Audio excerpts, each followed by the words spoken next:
네, 성도님들은 한 100년 전쯤에요, 미국에서 최고의 구두쇠라는 대명사를 가진 히피 그린이라는 노인이 있었습니다. 이 할머니에겐 외아들이 한 분 있었는데요, 이 아들이 다리에 병이 나서 수술을 받아야 한다라고 하자 돈이 없다고, 우리가 너무 가난하다고 라고 하면서 결국 이 아들이 다리를 잘라내었고 평생을 이 다리 없이 살아야 했었다라고 합니다. 그리고 이 할머니도 돌아가시기 전까지 묽은 죽으로만 연명을 했는데요, 그러다 보니 돌아가실 때 병명이 영양실조였다라고 합니다. 그런데 성도님들, 정말 깜짝 놀랄 만한 일이 벌어졌습니다. 이 할머니가 돌아가시고 난 다음에 할머니의 저금 통장을 보니까 100년 전 당시의 돈으로 1억 달러가 들어있었다라고 합니다. 이야, 뭐 영양실조로 죽고 아들은 돈이 없다고 다리 수술을 못해서 평생을 절뚝발이로 살다가 죽게 만든 이 사람에게서 얼마가 나왔다고요? 1억 달러가 나왔다라는 겁니다. 성도님들, 통장에 1억이 있으면 어떻고 100억이 있으면 뭐 하겠습니까? 아무리 좋은 집 있어도 들어가 살지 않으면 소용이 없습니다. 아무리 맛 좋은 음식이 있어도 먹지 않으면 그 소용없습니다. 구경거리 아무리 많이 있어도 보지 않으면 소용없습니다. 그러니 자기가 가지고 있는 것을 제대로 누리지 못하고 제대로 쓸 줄 모르면 아무런 소용이 없다라는 것입니다. 그런데 이것이 우리의 영혼의 실상입니다. 성도님들, 로마서의 총 주제가 믿음으로 말미암아 우리가 구원을 얻었다라는 것이죠. 즉 성도는 예수 그리스도의 십자가 능력으로 말미암아 하나님의 자녀가 되고 하나님의 백성이 되었다라는 것입니다. 그런데 문제는 믿음으로 구원을 받았다라는 이 엄청난 사실이 내가 살아가는 실제 생활에선 그렇게 힘있게 나타나지 않는다라는 것입니다. 믿기는 믿는데 달라진 게 없습니다. 이것이 참 많은 성도님들이 느끼는 딜레마입니다. 그렇다면 왜 이런 침체와 정체가 생겼을까요? 그것을 한마디로 하면 신앙을 관념화시켰기 때문이다라고 말할 수 있습니다. 믿으면 구원을 받는다라는 신앙을요, 머릿속에만 집어넣는 이론으로 만들어 버렸기 때문입니다. 성도님들, 믿음은 구원의 문제입니다. 구원의 문제라는 말은 죽고 사는 문제다라는 것입니다. 또 믿음은 승리의 문제입니다. 악한 마귀와의 전쟁에서 이기느냐 지느냐 절체절명의 문제다라는 것입니다. 우리는 믿음을 관념으로 받아들일 때가 많은데 다시 강조하거니와 믿음은 능력입니다. 그러므로 믿음이 있는 곳엔 많은 열매를 맺게 되고 승리가 있으며 놀라운 역사가 벌어지게 된다는 것입니다.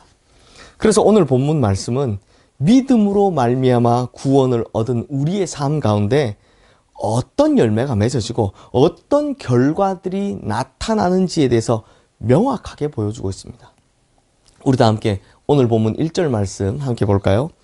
그러므로 우리가 믿음으로 의롭다 하심을 받았으니 우리 주 예수 그리스도로 말미암아 하나님과 화평을 누리자. 그리고 이 말씀을 세번역 성경으로 읽으면 이렇게 됩니다. 그러므로 우리는 믿음으로 의롭다 하심을 받았으므로 우리 주 예수 그리스도로 말미암아 하나님과 더불어 화평을 누리고 있습니다. 즉 하나님과 화평을 누리고 있습니다 라고 이 세번역 성경에서는 현재 진행형으로 표현을 하죠. 왜냐하면 헬라어 표현이 둘 다 가능하기 때문입니다. 그러므로 우리가 우리 주 예수 그리스도를 믿는 결과로 우리가 누리게 되는 것이 뭐냐? 우리가 항상 하나님과 화평을 누리게 된다는 것입니다. 화평이라는 것이죠. 그러면 성도님들, 성도의 최고의 권능이 무엇입니까? 그것은 하나님께서 이미 주신 화평과 자녀된 권세를 누리는 것입니다. 그런데 우리는 이 화평을 너무나도 누리지 못하고 즐기지를 못합니다. 특별히 과거의 죄에 대해서 자유롭지를 못합니다. 하나님이 용서하셨다라고 하면 그냥 용서받은 줄로 믿으면 되는데, 아휴, 나는 용서받지 못했다. 난 또 똑같은 죄를 짓네. 나는 안 되네. 나는 못합니다. 아휴, 이러면서 마치 겸손한 사람인 양 그렇게 위장을 하며 자기의 죄에 대해서 포기를 해가기 시작합니다. 사랑하는 성도님들, 분명히 말씀드리지만 이건 겸손이 아니라 불신앙입니다. 하나님께서 우리에게 능력을 주셨으면 받은 줄로 믿고 나가면 됩니다. 또 용서하셨다면 용서받은 줄로 확신하면 됩니다. 그런데 굳이 나는 용서받지 못한 죄인입니다 라고 괜히 겸양을 부리고 있더라는 것입니다. 그래서요, 이것 때문에 가톨릭에서 생긴 잘못된 전설이 하나 있습니다. 베드로가 예수님을 3번 부인할 때 무슨 동물이 웁니까? 닭이 울죠. 그 후로부터 베드로는요, 닭이 울기만 하면 회개했다라는 전설이 가톨릭에 있습니다. 그래서 어느 때든 닭만 울면 회개하고, 닭만 울면 눈물을 흘리며 회개하고, 그리고 몇십 년을 살았다라는 전설입니다. 그래서 지금도 보면 성당 꼭대기에는 십자가가 아니라 뭐가 달려 있습니까? 닭이 달려 있죠. 닭의 형상이 달려 있습니다. 그런데요, 이거 틀린 말입니다. 베드로는 닭 한 마리가 아니라 수십 마리가 울었어도 그렇게 다시 회개하지 않았습니다. 심지어 베드로를 양계장 안에 갖다 놨어도 이 사람은 막 옷을 찢으며 회개하는 그런 일은 없었을 것입니다. 왜요? 예수님께서 용서해 주시면 끝난 일이었기 때문입니다. 그리고 자기 능력으로 더 이상 그 죄를 짓지 않았기 때문입니다. 이미 우리 주 예수 그리스도로 말미암아 하나님과 화평을 누린 사람은 이렇게 된다라는 겁니다. 로마서 3장 25절 말씀에 보면 이 예수를 하나님이 그의 피로써 믿음으로 말미암는 화목제물로 세우셨으니 이는 하나님께서 길이 참으시는 중에 전에 지은 죄를 간과하심으로 자기의 의로우심을 나타내려 하심이니 라고 말씀하는데, 여기서 간과하다라는 말의 헬라어 원래 의미는 이미 없는 것으로 여겼다라는 것입니다. 주님께서는 우리의 과거의 죄를 이미 용서해 주셨습니다.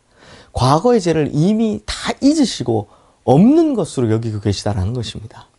그렇다면 우리는 용서를 받은 참된 그리스도인은 어떻게 하면 됩니까? 주님, 감사합니다. 내 과거의 모든 죄책이나 모든 죄악들이 다 용서된 줄로 믿습니다. 그러므로 이제는 승리의 삶, 순종의 삶을 살겠습니다 라고 기도하며 나가면 된다는 것입니다. 그런데 악한 마귀는 반대로 끊임없이 우리에게 죄책감을 만들어주려 합니다. 너는 죄인이다. 야, 너같이 죄인이 무슨 일을 하겠느냐? 너 같은 위선자가 무슨 하나님의 일을 하겠느냐? 이런 속삭임으로 우리를 붙들어매고 과거의 얽매에서 절대 앞으로 전진하지 못하게 하는 것이 마귀의 술책이다라는 것입니다. 그러므로 성도님들, 이런 마귀의 속삭임에 귀를 막으십시오. 오직 말씀에만 귀를 기울이십시오. 또한 우리 앞에 승리만이 있음을 기대하며 살아가십시오. 이것이 바로 복음의 메시지입니다. 이게 복음이다라는 것입니다. 그러므로 우리 성도님들, 하나님과 더불어 화평을 누리고 능력을 누리고 승리를 누리는 우리 모든 성도님들 되시기를 주님의 이름으로 축원합니다. 기도하겠습니다.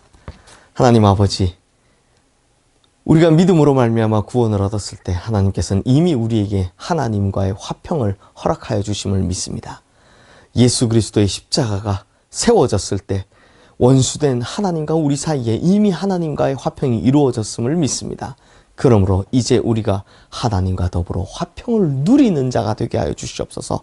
더 이상의 죄책감, 또 더 이상의 잘못된 생각들에 마귀의 속삭임에 넘어가는 것이 아니라 이제는 하나님과 더불어 화평을 누리고 말씀에 순종하는 삶을 통해 이제는 승리를 누리고 능력을 누리는 우리 모든 성도님들 되게 하여 주시옵소서. 그래서 누려야 할 것을 제대로 누리는 성도님들 다 되게 하여 주시옵소서.